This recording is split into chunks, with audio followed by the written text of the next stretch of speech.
So this meeting is being live streamed, and it's about time that we start talking about what we should know about already.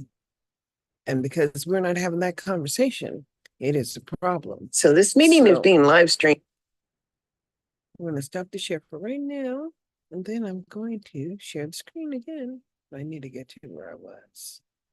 That screen, not that one. This one. Okay. Now go back over here. Y'all can see all this because you got to just move around all the time. Okay, now I'm going to share the screen because the Nevada Commission on the Deaf and Hard of Hearing persons, you see that on May 8th, they had a meeting. And because Nevada was violated for violating the Title II rights of children or peoples with disabilities and senior citizens. And imagine how many senior citizens are here. And I know I'm a senior and I'm struggling. And, they don't even want to release my mother's tax money. They're saying that they never informed me all this time that I needed to refile. So we're going to have to refile. I don't have a problem with refiling. We had to do a lot of repairs on this property when we got it. So she can write off that. Even though she's not living, you want to have real truth here. Now, and I want to file a complaint against the hospital because they gave her that damn remdesivir. And from that moment on, her bladder was leaking into her body. And nobody wants to accept responsibility. But my siblings just wanted her in the hospital. She had to go to the hospital all the time. But in her later life, she was ailing. And that's just what it was. But we're going to deal with all of that over time. But right now, I'm going to share the screen with you because we just need to talk about Nevada and what services they are actually providing, because you can't find the services when you need to find them. Sure. Let's go. The legislative committee last week, where we testified this issue of ADA compliance or lack of compliance as being a persistent comment that we received at town halls. Healthcare is a big one. Also persistent violations of the education law, the IDEA law, which is the education version of ADA.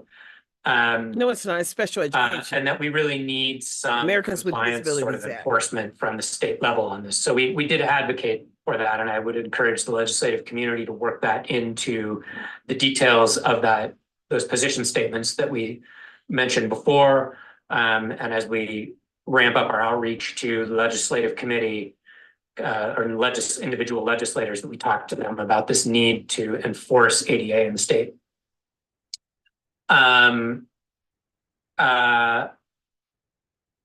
Yeah, I think those were the main comments that I wanted to make. So I think we can have more discussion, but we should entertain a motion soon. Laura, do you want to go ahead? This is Laura for the record. My question to Obioma is, when it comes to creating that video, where are you going to post that video and share that information? Is it going to be mainly the commission website? Is that going to be enough backing, right? Is this going to need some social media attention? Like, how is the efforts of getting this information out to the community? Because we have not had videos like this in the past. And this is Obioma for the record. Thank you for your question, Laura. So what I would need to do is, first, I would have to get the approval from the commission, and then I can strategize how to approach that. I'm currently working on social media platforms, but that's an internal process of approval. Before that, we can use that, but we can also utilize the website as a possibility, but I would have to ask for permission to see if that is possible that we could. Now, do you understand that this is federal money that we're talking about? Federal services that everybody's entitled to, everyone, until you're not. That's because you didn't know you were entitled. And when he goes to start explaining how we have to just show people how to file a complaint, and I'm saying, really? Because you people just don't know. I've filed complaints all my whole life. But I know exactly what I'm talking about. That's probably why they're getting looked into, because I have filed many complaints, but I haven't filed one for an individual because I just can't seem to get people to ask me for some support. And that's just real. But we'll just keep on listening, shall we? Educate the community in that way. If not, we would utilize partners within the community to make sure that that information was disseminated in the community. And we also have our engagement conference as well. And so we want to make sure that we take the opportunity to emphasize the resources that can be provided for them. Eric? Yeah, this is Eric for the record. Two more points that I wanted to make. One, and there's some ongoing chat in the chat, so I encourage everybody to look there and read through that as well, because there's some good context there as well. Particularly the most recent comment from Dolores there about the difference between a grievance and a class action lawsuit, and that's an important distinction. There may be some limitations as far as what the commission can do in terms of actually participating in a class action lawsuit. We can certainly offline, behind the scenes, seek some legal guidance on how far we can go on that. But I think there's certainly no reason why we can't consider being an advocate in that process, filing friendly briefs, advocating on behalf. But probably a class action lawsuit is going to require some members of the community organizing and leading for a sort of community effort. On that front, also, I would say, and this has come up with this, it's also come up with education, where I know Catherine pursued what it would look like to file a complaint with the Justice Department on violations in the education space ongoing in Nevada.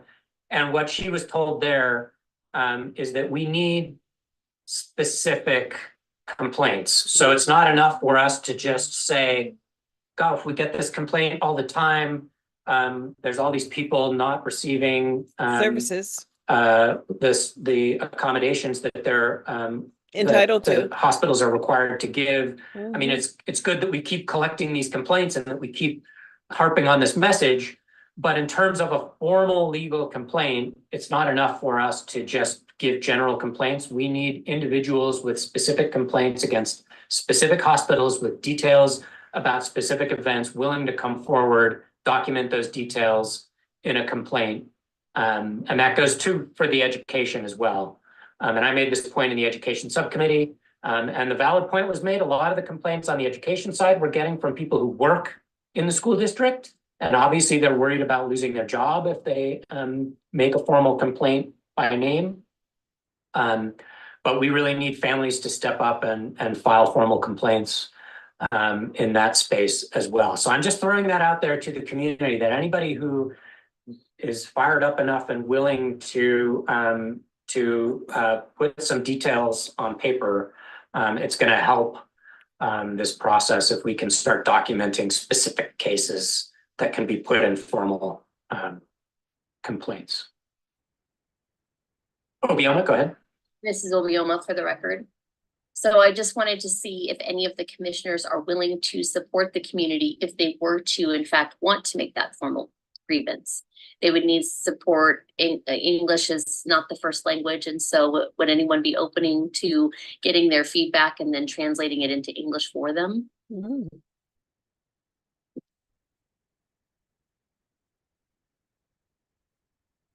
Laura? This is Laura for the record. I don't know if we're going to answer this on the meeting now, if anyone's available to help, but I volunteer for that. Mm. I can help. I would just need to figure out which hat I would be wearing in order to do that, but I see the value in it, and I see that and I would love to advocate for that community need. Mm-hmm. Me too. And this is Obioma for the record. I personally feel that if the commission becomes more open to the community and engaging them in that way, then you will see an increase of town hall engagement, an increase of willingness to step up, because I think right now it's very lonely to transition in that way, to give my name, to fill out a complaint and to feel confident in doing that and submitting it in English without knowing whether or not they would have the support of others. Lance? Hello, this is Lance Lede for the record. I just wanted to say that I also volunteer to assist in any way I can. If Laura needs any help, I'm here. Awesome. Thank you, Lance. Okay, so at this time, I need to have someone make a motion in order to move forward with the list that I provided from my recommendations. We do need to talk about our chair report. So, and that's lengthy. So we want to. And so, I'm gonna stop the share because this is on Nevada, on the YouTube. And how you find these meetings is you go to the Nevada Department of Health and Human Services, and you see, make sure I'm sharing just a minute. Excuse me. Whew. Knew the sneeze was coming, couldn't do anything about it. I'm gonna share the screen again. Here we go. And a lot of people just don't like technology, and it's unfortunate. But you see, I subscribe. And even though I subscribe, I don't get notices of these meetings. And I'm paying for the premium. You see in the corner premium, and I still don't get notified of up and coming meetings, even though I've subscribed to them. So, there's a lot of things going on here in Nevada. It's just unfortunate that they are going on, and you can't do shit about it. I mean, truly, who are you going to tell? Once you know that something is wrong, who are you going to tell? I was emailing the AG's office, and my emails were getting blocked, and that's just real. You've been blocked. You've been blocked. They don't respond either. So, what can I say? In America, we are all citizens. Now, I consider myself a citizen. I'm a citizen of Anderson, and I've got Anderson for the last name. I wish I could collect some Social Security on those years I was married to my husband's for 7, but unfortunately, I don't think he was married to anybody for more than 10. And the last child that he married, she was only 35 or something when he died. And I said, well, damn, his son wasn't 32. And it doesn't really matter because, in America, we're all sinners, and that's just real. And so, oh, Lord, excuse me. My nose is allergied out because I'm here on the patio. And you see, they have updates on key opportunities for policy changes in 2026. This is Medicare, managed care workshop is a workshop, but oh Lord. Points where we can ask questions. Listen up. That would be really helpful. Because this is just for the public, because we're talking about public Can I get the next slide, resources, please? public money. That's what we're talking about. Listen up. Oh, okay. So this is our agenda for the day. We're going to go through our welcome, who we are. We'll go through the overview of Medicaid managed care, the expansion goals, and procurement. Understand the harvest. We will also do some updates and discussions with key opportunities for policy and operation changes in 2026 contract. This will include service areas, transportation, prescription drugs, rural access, provider workforce, and telehealth. We will then open it up to general public comments. And then if no one else has anything to speak about, we will be done for the day.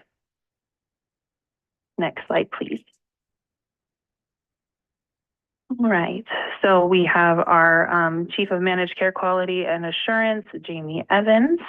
She will be speaking to you about all things managed care, along with Patricia Beck-Weaver. She is our Social Services Program Specialist 3 for Managed Care and Quality Assurance. And then again, my name is Melissa Knight, and we all work to bring out and roll out statewide. And then I'm not sure if Teresa Carlston, our Deputy Administrator, or Stacy Weeks, our Administrator, are present, but they also do oversee statewide managed care. So we're happy if they are here. For today, we are hoping for a really interactive session with everyone. and we invite your questions throughout this workshop. There are two ways for you to engage, ask questions, provide additional input, which is verbal participation and written participation. We will pause in a few places during today's session to take questions and comments verbally.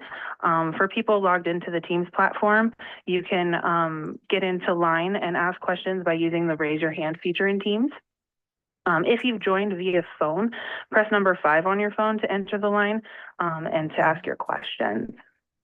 When we come to the comments portion of this session, we will read out names or phone numbers in the order of the line, and we will put people off mute to ask their questions. If you can unmute yourself, that is also acceptable. I would like to note that we have a lot of participants in today's session. We will do our best to answer all of the questions not real money. that may not be possible. We will provide contact information at the end of today's session to have questions submitted to us if they're not addressed at the end of the webinar. And with all of that good information, I will now turn it over to Jamie. Okay, I almost got out of there for you. Thanks, Melissa. Next slide, please. So I'm going to give you the next few slides, just an overview of Medicaid managed care, our expansion goals and procurement. Some of this will be review from the last public workshop, but good information nonetheless. Next slide, please. Next slide, please. So just understanding Nevada's Medicaid delivery system. We have two delivery systems. We have fee-for-service and managed care. Fee-for-service is a system where the state sets the rates and pays providers directly per service.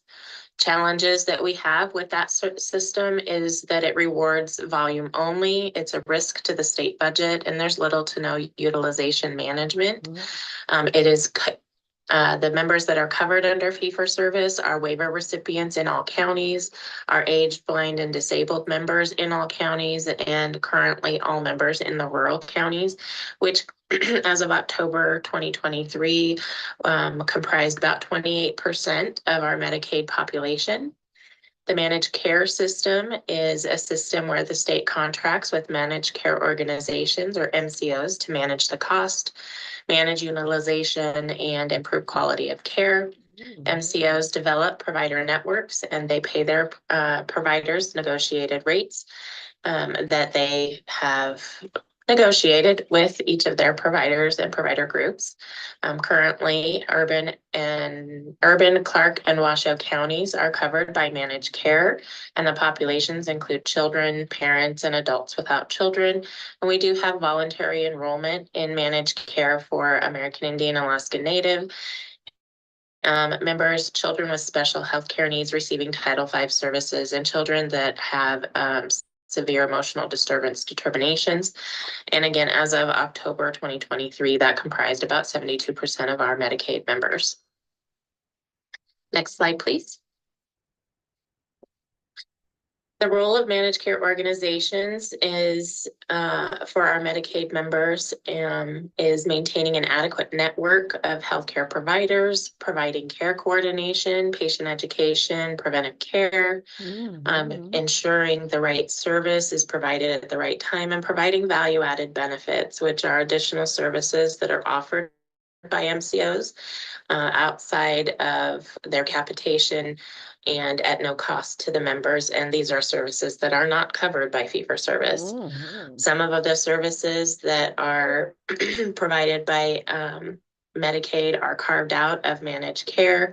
Those MCO members still have access to the services, but they're paid for and authorized through fee-for-service instead of the MCOs.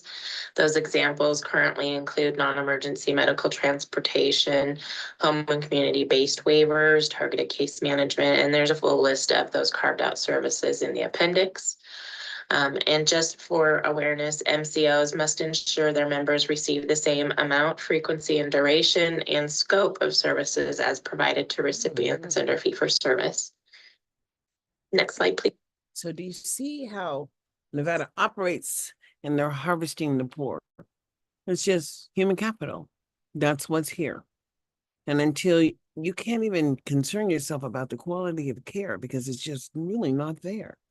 I try to stay away from them truly. And I'm gonna handle whatever I have to handle. Believe me. And so this is life and this is where we're living. We are stuck. But as far as the failed services for African American people, there's something that has to be done about that. Black people are performing on the strip every night. No, it's unacceptable. And that's just real. And so, and then we have to hear Trump run around talk about how he's not, getting treated fairly because he wants to win, because he gets to win. And I'm saying enough is enough, because the Republican Party is the second half of America. And that's just real. They're operating and running this country.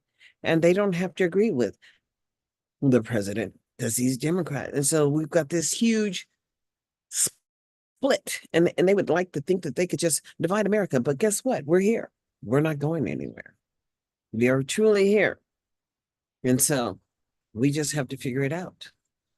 And as Nevada has human capital, that's all they have. They have all these not-for-profits and then human capital. I'm just not part of their capital. I'm part of speaking out and saying what's unacceptable is the failure rate of African American people, because they're not even having access. And they don't know that they just have to step up and take it, which I do. Access, that is. And I get punished, and they turn off my printer in my house. But that is fraud. You don't sell me something that you get to control. And that's just real. Closing arguments and some Jefferson Davis. Is that Jefferson Davis? I don't know what it is. Jefferson Parish. That must be about them changing the lines. They're so comfortable with Black people not showing up because you can't read it, can't comprehend the King's English. Well, hell, what difference does it make? No, you can use resources. They have resources they have to provide to you, so you can have the ballot read to you, and still vote because you can comprehend. Don't ever think that the universe didn't provide a pathway for us all, because we have an obligation. So I'm gonna get out of here. I'm gonna turn my, my avatar on, but I knew that I just needed to have this conversation. This is May the 10th? And the IRS had 45 days or something. He said, well, we have 45 days and we've done this and we've done that, but you didn't ask me anything else. And I said, well, what else do I need to bring? You didn't say anything else. So no, you just need to communicate with me because now I'm doing it. And I'm going to refile without you sending me a letter telling me to refile. So get on it. Otherwise, I'm going to file a discrimination complaint. Yeah, because there's so many Black people that have to prove their identity, and then all around them, what is it? Ring around the rosy? I'm not going to chase any posies. That's just real. I'm going to go, and you're going to see my avatar. Show my avatar. There she is. Hey, there you go. And let's just listen up, shall we? You even get to see me, Please. the people on the other side of the camera that see everything. Every 4 to 5 years, Nevada undergoes a procurement process to select MCOs for its Medicaid population. The following four health plans are the ones that we've had since January 1 of 2022, which was our last contract, the start of our last contract cycle. So we have Anthem Blue Cross Blue Shield, Molina Healthcare of Nevada, Silver Summit Health Plan, and United Healthcare Health Plan of Nevada. I got United Healthcare Plan now. And Nevada, as you know, is launching a new procurement process for our Medicaid MCOs. And the new contract will begin January 1, 2026 in alignment with our expansion to statewide managed care. Next slide, please. Speaking of the managed care expansion, the 82nd legislature authorized the funding of expansion to Medicaid managed care to cover most populations in all counties in Nevada. Again, starting January 1, 2026, an estimated 75,000 individuals, including children, parents, and adults without children, will be added to managed care. These are folks that are living out in the rural areas. The remaining approximately 126,000 individuals in fee-for-service Medicaid currently will remain in fee-for-service, and that includes Katie Beckett, children in the welfare system, individuals with disabilities, seniors aged 65 and over, those on I'm Medicare, 66. and people receiving home and community-based waiver services. Mm. Next slide, please. Next slide, please. To date, we have been doing several activities to gather valuable input from the community and from providers. We have done rural outreach and have met with 13 rural hospitals. We did that last fall. We will continue to meet with rural hospital systems and other key rural stakeholders to better understand. I just need to understand what's happening with these children and these behavioral issues, as IDEA is covered under special education. The 504 is real. And it's just unfortunate. Unfortunate what? It's unfortunate that people don't know the rules. People don't understand the process. And it's just horrifying to me that the NAACP does exist. But just the mere data, the documents that we don't have the same access is real troublesome. And that's just real. Because who am I going to tell? Nobody. But I can talk as long as I want to talk. And I'm going to stop this year. And I'm going to take you to the civil rights data that Nevada has uploaded, because you need to know where it's at. And they can't stop me from sharing because they can't do me. Hey, let's just see. Stop the share. Stop the share. And we're going to go over here. I just wanted to stop the share. I didn't say I wanted to close my window, but I just stopped the share. And so I'm going to go to Chrome, wherever it is. There it is, Chrome. There we go. And I don't want to be in here. Escape. And I want to go. You just have to wait a second because you'll see me in a minute. Okay. No, I don't want to be on my. I don't know who that is. No. Okay, whatever.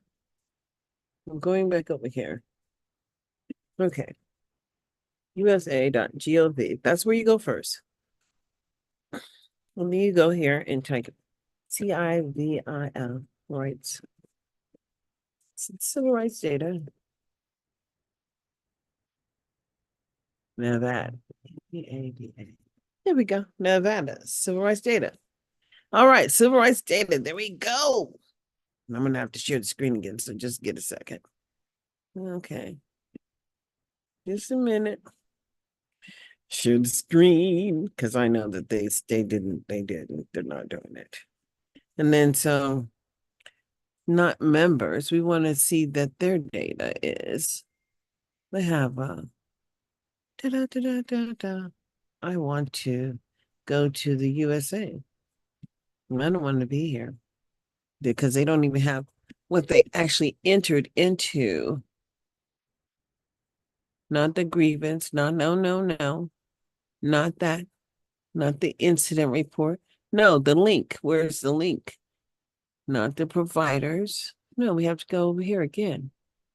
Go back here. Because that's not it. We want to go here. Civil rights data. Did you see it loading? You can see it. I know you can. It's loading. Because Nevada don't even do this for you because you don't even know what I'm about to do. Here we go. Look, they found it for me. They have 21 districts and 729 schools. And they have 47, 375. That's what they have. And so you want to say, explore the data. We're in Nevada, so let's just explore the data. The 21 will start in 2013. Why not? What is it going to show us? It said they only had 47 reports of harassment or bullied on Saturday. And then they only had 93 students that had to be, restrained, or 5% of the students were repeating a grade. And then they only had 1% of the students and suspended. But look, down here, this is the chart. They have who's enrolled, and you get to see that. But you know, they've changed it. They've changed it so much. It flicked by itself. But anyways, we're not gonna go anywhere. We're gonna go and look here. We're gonna look at Clark. I want to find districts. So I want to look at Clark County School District. Did you know that? And then it's find schools. That is what they have. And look, they don't have any students being bullied. It's amazing that they have that case with the four African American children that they want to hold on murder. Yeah, because they were caught up in some kind of fight. But look, they only have 5% suspension. That's all they're reporting to the federal government. That's all they got. But they only have the small numbers of children with disabilities. And I just find it, I mean, see, this is federal. We are living in America and we are all included. Do you get it? So maybe you don't get it. Let's just learn more. No, what is that? Learn more. Why not click learn more? Do you have something that we can read? I'm sure it does. How far does it go? Oh, we'll just select it all. We'll move that over. And then we'll select it all. Here we go. And then we'll let the computer read to you, because why should I have to read when I don't need to? That's what technology is all for, but okay. Skip to Content Civil Rights Data Collection Office for Civil Rights U.S. Department of Education. About explore the data publication search by school, district, or state. CRDC overview. Civil rights in education. The CRDC is a longstanding and important aspect of the U.S. Department of Education Office for Civil Rights overall strategy for administering and enforcing civil rights laws that prohibit discrimination based on race, color, national origin, sex, disability, and age by schools, school districts and other entities that receive federal financial assistance from the department. Civil rights in education. About the civil rights data collection. Since 1968, OCR has collected civil rights data related to students' access and barriers to educational opportunity from early childhood through grade 12. These data are collected from all public schools and districts, as well as long-term secure juvenile justice facilities, charter schools, alternative schools, and special education schools that focus primarily on serving the educational needs of students with disabilities under IDEA or Section 504 of the Rehabilitation Act. The CRDC collects information about student enrollment, access to courses, programs and school staff, and school climate factors, such as bullying, harassment and student discipline. Most data collected by the CRDC are disaggregated by race, ethnicity, sex, disability, and English learners. Originally known as the Elementary and Secondary School Civil Rights Survey, OCR began by collecting data every year from 1968 to 1974 from a sample of school districts and their schools. Over time, the schedule and approach to data collection has changed. Since the 2011-12 collection, the CRDC has been administered every 2 years to all public school districts and schools in the 50 states and Washington, D.C., and OCR added the Commonwealth of Puerto Rico for the 2017-18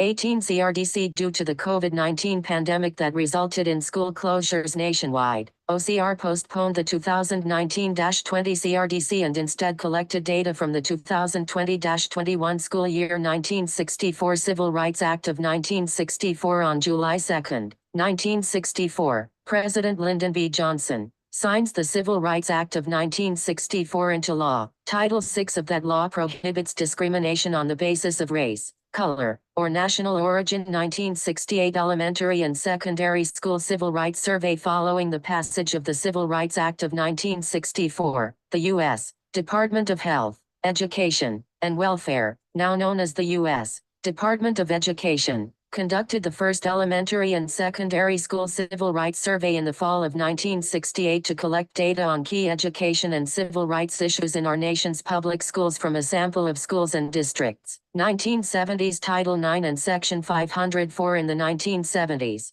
Congress passed two key laws to prohibit discrimination on the basis of sex, Title IX of the Education Amendments of 1972, and Disability, Section 504 of the Rehabilitation Act of 1973, Common 1976 first nationwide collection for the first time, instead of a sample of data, the U.S. Department of Health, Education, and Welfare, now known as the U.S. Department of Education, collected civil rights data from all public school districts and public schools in the 50 states and Washington, D.C. 1980 moved to U.S. Department of Education. The Elementary and Secondary School Civil Rights Survey moved to the Office for Civil Rights within the newly created U.S. Department of Education. 1990 The Americans with Disabilities Act, ADA. Congress passed the ADA in 1990, which prohibits disability discrimination. Title II of the ADA prohibits discrimination based on disability by public entities, whether or not they receive federal financial assistance. 2002 nationwide collection. OCR administered the second collection of civil rights data from all public school districts and public schools in 50 states and Washington, D.C. 2004 civil rights data collection. OCR changed the name of the collection from the Elementary and Secondary School Civil Rights Survey to the Civil Rights Data Collection. The CRDC transitioned from a paper survey to an online collection. 2011 third nationwide collection. The CRDC permanently changed from a sample collection to a universe collection of all public school districts and schools. Following the 2009-10 CRDC, which collected data on a sample of approximately 7,000 public school districts and over 72,000 public schools, the CRDC began collecting data from all public school districts and public schools in the 50 states and Washington, D.C. 2017 Puerto Rico. OCR added the Commonwealth of Puerto Rico to the CRDC 2019 collection. Postponed. OCR postponed the CRDC for the 2019-20 school year in response to the global COVID-19 pandemic. 2021 collection resumes. OCR administered the CRDC for the 2020-21 school year. Present day in 2020-21,